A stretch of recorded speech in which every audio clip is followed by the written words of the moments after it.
माशाल्लाह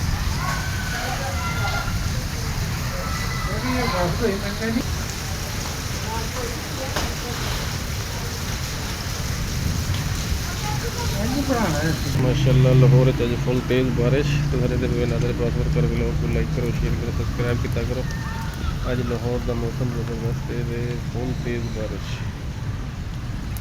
गलियां दे पानी नाल फुल थियां पे ये गलियां पानी पानी है गलियां दे विच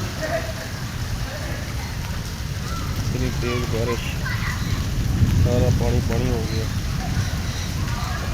माशाल्लाह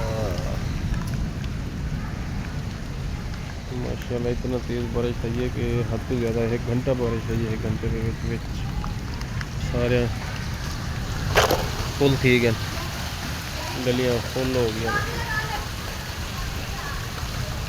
ये है लाहौर की बारिश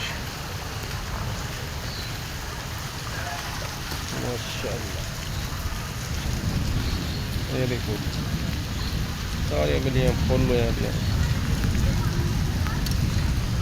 हाली भी बारिश वसदी खड़ी है बारिश वसदी दे विच असां अपना व्लॉग बनाने पे ते तुसां साडे वीडियो साडे चैनल को सब्सक्राइब करो लाइक करो शेयर करो।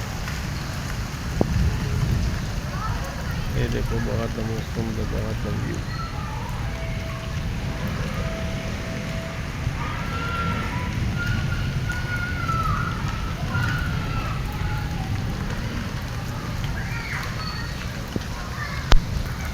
माशाल्लाह।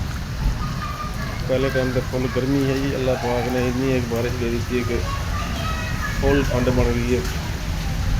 ये देखो जी ये ऐसा काम किते ये काम दोस्तों जो ना बारिश पै गई है कच्चा करने पे बाहर का कच्चा है अल्लाह पाक को जो मंजूर हो गए बाकी दूसरा जगह पे ये सारा पानी पानी